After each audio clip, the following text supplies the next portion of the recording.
नमस्कार, मेरा नाम राहुल तिवारी है और आप देख रहे हैं राहुल तिवारी मोटिवेशन। आज की इस वीडियो में हम बात करने वाले हैं कि आखिर जिन चीज़ों का इस्तेमाल हम नहीं करते हैं उनका क्या होता है।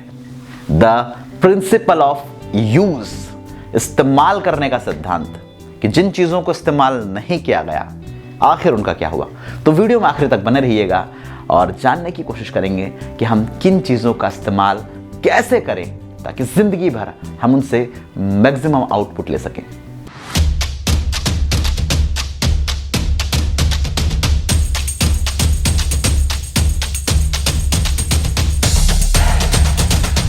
दोस्तों, एक कहावत आपने सुनी होगी कि पूत कपूत तो क्यों धन संचय और पूत सपूत तो क्यों धन संचय।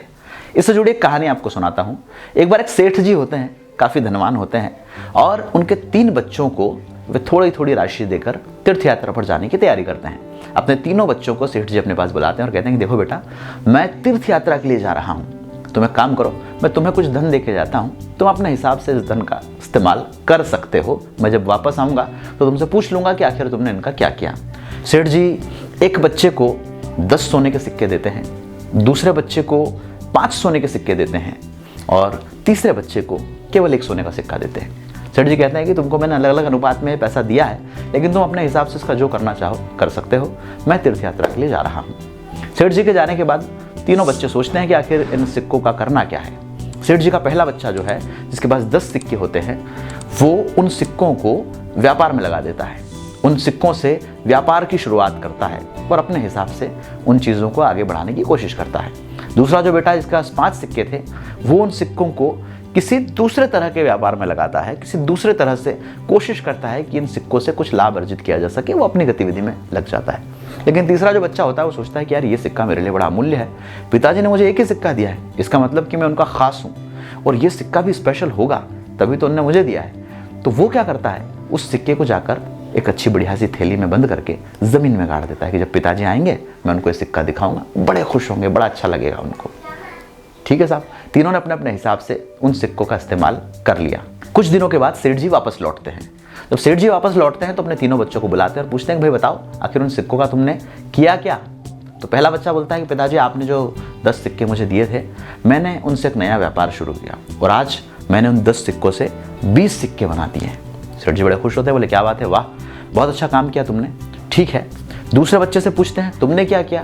दूसरा बच्चा कहता है कि साहब आपने मुझे 5 सिक्के दिए थे, मैं भी कोशिश कर रहा था कि इन सिक्कों का कुछ अच्छा इस्तेमाल कर सकूं। मैंने कुछ सिक्के व्यापार में लगाए, कुछ सिक्के ब्याज पर चलाए।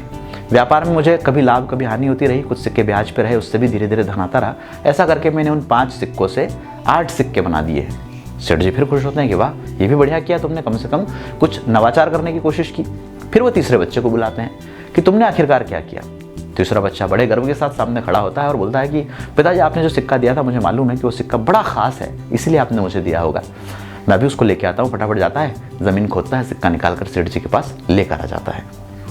सेठ जी कहते हैं कि तुमने इसका कुछ नहीं किया। बोले नहीं, ये आप मुझे दे के गए थे, मैं इसको ख़राब नहीं करना चाहता था, मैंने इसका कुछ नहीं किया। सेठ जी बोलते ठीक है, इसको तुम अपने पहले भाई को दे दो। लड़का नाराज़ होता है, क्रोधित हो जाता है कि यार पिताजी एक तो सिक्का है मेरे पास, उस सिक्के को भी आप किसी और को देने का कह रहे हैं। सेठ जी कहते हैं देखो, अगर तुम किसी चीज़ का इस्तेमाल नहीं करोगे तो कोई दूसरा जो उस लायक है उसे उस चीज़ का इस्तेमाल कर लेना चाहिए।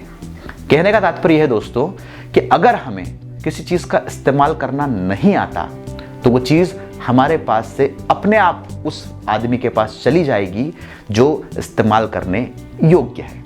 कई सारी चीज़ें हैं जो हमारी ज़िंदगी में होती है, हम उनका इस्तेमाल भी करते हैं, नहीं भी करते हैं। उदाहरण के तौर पर समझने की कोशिश करते हैं। एक समय था जब मनुष्य के शरीर में एक ग्रंथि पाई जाती थी, उसे हम अपेंडिक्स कहते थे। क्यों पाई जाती है? क्योंकि वो लकड़ी को चबाने और पचाने के काम में आती थी। मनुष्य जब जंगल में रहता होगा, जब आदि काल में बड़ा होता होगा, तब वो उसे थोड़ी पता होगा कि उसको खाना क्या है क्या नहीं खाना है। वो बीज भी खाता होगा, वो लकड़ी भी खाता होगा, वो पत्ते भी खाता होगा। तो अपेंडिक्स उस भोजन को पचाने का काम करती थी। धीरे धीरे जब हम अच्छा भोजन करने लगे, जब हम पका हुआ और बारीक भोजन करने लगे, हमारी वो जो ग्रंथि है वो गायब हो गई। क्यों? क्योंकि उसका इस्तेमाल होना बंद हो गया। एक समय था जब मनुष्य वानर रूप में होता था, शरीर पर बड़े बड़े बाल होते थे, एक बड़ी सी पूंछ होती थी। समय के साथ धीरे धीरे वो चीज़ विलुप्त हो गई। क्यों? क्योंकि उनका इस्तेमाल करना हमने बंद कर दिया। सिंपल सी बात है, जब आपके 2 हाथों में से एक हाथ ज़्यादा काम करता है और एक हाथ कम काम करता है तो इसका सिंपल सा कारण है कि जिस हाथ का इस्तेमाल आप ज़्यादा करते हैं उसमें ज़्यादा ताकत है, ज़्यादा फुर्ती है, ज़्यादा एक्टिवनेस है, जबकि दूसरा हाथ जिसका आप इस्तेमाल कम करते हैं उस हाथ में वो ताकत, वो क्षमता नहीं है। आप अपने जीवन में कोई भी उदाहरण लेकर देख लीजिए, वो तमाम सारे दोस्त जो बचपन से आज तक आपके टच में रहे हैं वही आपके दोस्त होंगे। कोई इक्का दुक्का बार मिला होगा। एक क्लास में 30-40 लोग हमारे साथ होते थे, उनमें से कितनों का आप जानते हैं? रीज़न, उनके साथ जो आपके संबंध है उनका इस्तेमाल करना आपने बंद कर दिया।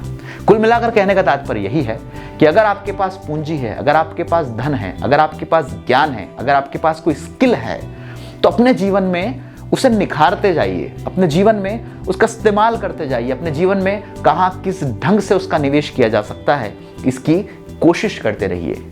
नहीं तो रखे रखे एक दिन वो सब समाप्त हो जाएगा। दुनिया में ऐसे कई उदाहरण हैं जिनकी शुरुआत बहुत बेहतरीन हुई थी, लेकिन उनके बारे में आज कोई नहीं जानता। लेकिन कुछ ऐसे लोग हैं जो धीरे धीरे चल रहे थे, धीरे धीरे चल रहे हैं और आज तक उनके बारे में सब कोई जानता है। जिसने छोटी शुरुआत की थी आज उसने बड़ा काम करके दिखाया है। लेकिन कई लोग हैं जिनकी शुरुआत तो बहुत धमाकेदार हुई थी, लेकिन उनका अंत कैसा हुआ शायद किसी को कुछ भी नहीं पता। तो ये है प्रिंसिपल ऑफ यूज, इस्तेमाल करने का सिद्धांत। जिंदगी में ऐसी ही अच्छी अच्छी चीज़ों को इस्तेमाल करते जाइए, आगे बढ़ते जाइए और अपनी ज़िंदगी को और ज़्यादा कामयाब बनाइए। वीडियो देखने के लिए आप सभी का बहुत बहुत धन्यवाद।